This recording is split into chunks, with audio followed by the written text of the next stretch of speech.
Reste loin des vampires énergétiques. Alors les vampires énergétiques, on a tendance à les définir comme étant des personnes négatives. Et pas que. C'est pas forcément vrai, et c'est pas forcément faux non plus. Évidemment, cela est une généralité, et petit aparté, une généralité, c'est basé sur une vérité. Une généralité, c'est basé sur une vérité majoritaire. Le problème, c'est quand les minorités sont incluses dans cette généralité, alors qu'elles s'y sentent pas concernées. Mais ça n'empêche pas qu'elles en font partie. Les gens qui ont des dreadlocks fument du cannabis. Je fais partie de la minorité, mais c'est pas pour autant que j'en ai déjà excès. C'est pas mon cas, mais pourtant c'est une généralité, parce que c'est la réalité majoritaire. Et on est dans un monde où les minorités n'acceptent plus faire partie des minorités qui constituent un groupe qui est ciblé. Genre, pour reprendre l'exemple de Medred, c'est peut-être plus parlant pour toi.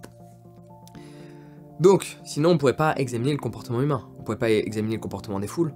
Quand on examine le comportement des foules, quand on examine la sociologie, la zoologie, le comportement des animaux, qui est par exemple nous en fait, quand tu examines la psychologie, tu fais constamment des généralités parce qu'elles te permettent de comprendre quelque chose, et après tu peux avoir le bon sens de te dire il y a toujours des exceptions.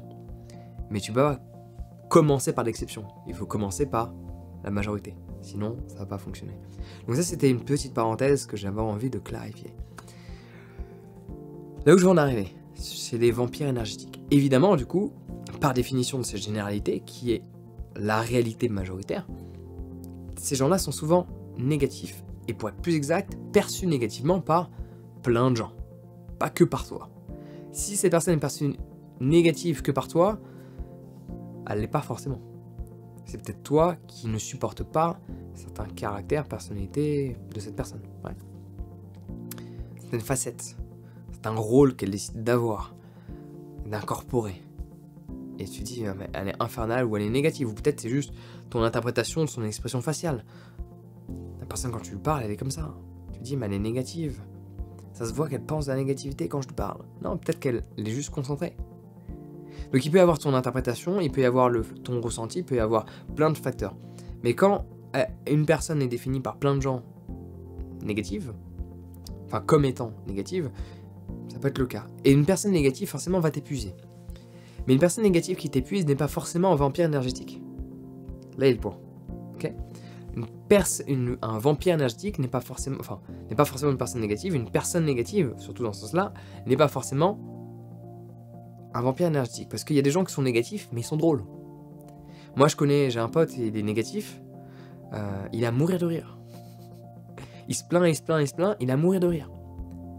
Donc, c'est pour ça que je veux reformuler au cas où j'ai mal expliqué, parce que vu que je fais pas de coupage dans mes vidéos, parce que je fais partie des rares personnes honnêtes sur YouTube, et va chercher les gens qui font des vidéos comme moi. Donc un vampire énergétique est très fortement négatif, mais une personne négative n'est pas forcément un vampire énergétique.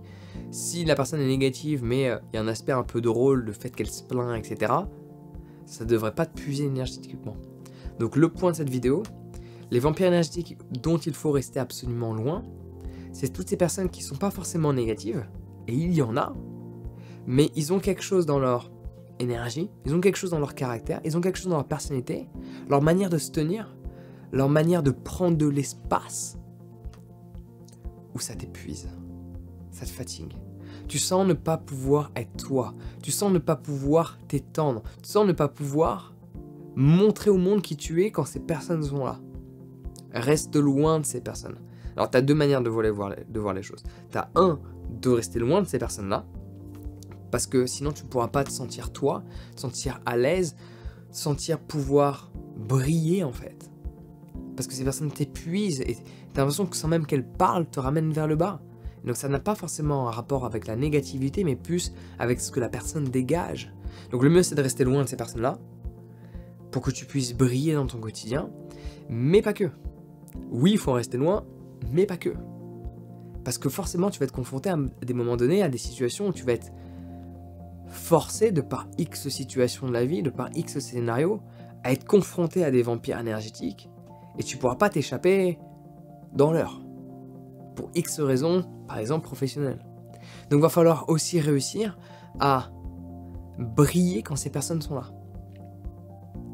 Prendre confiance pleinement en qui tu es, pour oser montrer qui tu es et surpasser le vampirisme énergétique de ces gens qui t'empêchent d'être qui tu es. Parce que quand tu as l'impression d'être minimisé, quand tu as l'impression d'être détérioré, quand tu as l'impression d'être moins que rien quand il y a une personne, forcément ça t'épuise. Une des solutions les plus simples, c'est de mettre cette personne de côté et d'aller briller de ton côté, d'aller briller ailleurs. Mais la meilleure des solutions, c'est pas ça. C'est pas de rester loin, même si c'est le titre de cette vidéo, mais je sais pas forcément ce que j'allais raconter dans cette vidéo, c'est ce qu'on appelle de la pure improvisation. One shot baby, ouais.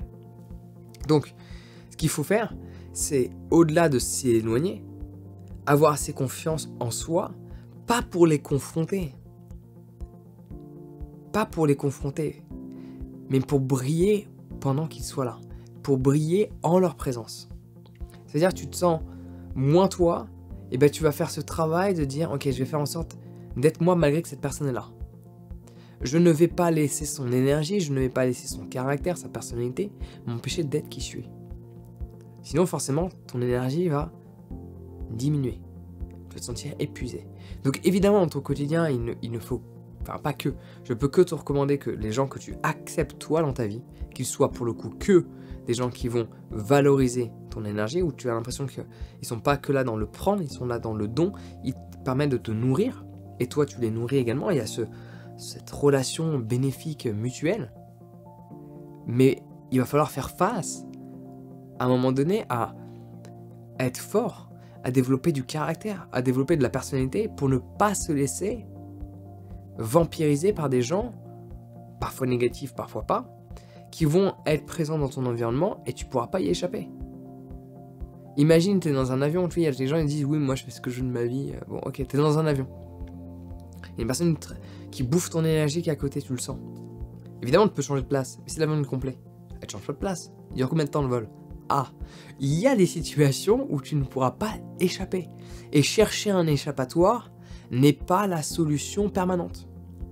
Chercher un échappatoire, c'est avoir un comportement de victime. Parfois, il faut s'échapper. C'est la meilleure des situations. C'est un peu comme si tu te fais agresser. La meilleure des situations, si quelqu'un vient t'agresser, c'est de s'échapper. Parce que tu ne sais pas comment ça peut finir. T'as beau être Mike Tyson, tu ne sais pas comment ça finit. Il y a la réalité de la vie, enfin du monde réel, en dehors d'un ring. Il n'y a pas de règles, il n'y a pas d'arbitre. Il n'y a pas tout ça, il n'y a pas de gants avec, en fonction des gants, 2 à 5 cm d'épaisseur. Il n'y a pas tout ça en fait. Et donc tu sais pas, la meilleure défense, c'est la fuite. Mais ça ne veut pas dire qu'il ne faut pas apprendre à se défendre, parce que dans certaines situations, tu ne pourras pas t'enfuir. Et pour reprendre mon exemple physique avec le parallèle énergétique, ok, si tu vois, il y a 3 personnes qui viennent t'agresser dans la rue pour X raisons, la meilleure des solutions, c'est de prendre la fuite. Mais si pour X raisons, tu ne peux pas prendre la fuite, ça peut être bien d'avoir quelques notions et de s'entraîner régulièrement dans son quotidien pour se défendre. Savoir mettre 2-3 patates. C'est pas ce qu'il faut faire, mais si tu y es confronté, ça peut être bien de savoir comment réagir. Sur un aspect énergétique, c'est le même principe. Dans ton quotidien, maximise le fait de ne pas avoir ces gens-là dans ton environnement qui vont pomper ton énergie, mais voir la solution à ces vampires énergétiques comme étant une fuite permanente va faire en sorte que le jour où tu devras y être confronté pour X scénario, le scénario de l'avion, le scénario professionnel d'une réunion ou ce que tu veux, tu fais quoi? Donc, oui, s'éloigner est une solution, mais apprendre à développer du caractère et une personnalité qui permet de savoir s'imposer quand une personne cherche à s'imposer en nous minimisant. À ce moment-là, il va falloir pas forcément rentrer dans un jeu spécifique, mais savoir en fait prendre de la place aussi pour pas se laisser enfermer comme ça. C'est ça qui peut se passer en fait, quand il y a une vampire énergétique. On est comme ça. Il faut réussir à prendre de la place, à montrer qu'on est à l'aise. Les vampires énergétiques n'aiment pas quand les gens sont à l'aise dans la salle, parce qu'ils ont l'impression, en fait, ils se nourrissent moins. Ils se nourrissent quand justement toute l'attention est sur eux. Mais s'ils arrivent à voir que tu leur donnes peu d'attention, s'ils arrivent à voir que malgré l'attention qu'ils cherchent à prendre de toi, tu ne leur donnes pas, ou même que tu arrives à générer de l'attention sur toi, alors que eux cherchent à faire une seule et unique chose, c'est-à-dire de prendre de tout le monde, et toi, tu récupères de l'attention tout en donnant, et non pas récupérer de l'attention parce que tu en prends. Un vampire énergétique récupère de l'attention en prenant l'attention. Une personne positive récupère de l'attention en donnant sa positivité. Donc il y a à gagner de pardonner et il y a à gagner de pas prendre. Tu sais quelle catégorie il ne faut pas faire partie. Ouais. Donc si on va passer un peu sur tous ces trucs-là, également comment bien se sentir, comment être la meilleure version de qui l'on est, je te partage tout ça dans mon livre, l'encyclopédie du bien-être. 480 pages de pur bonheur, ça va changer ta vie.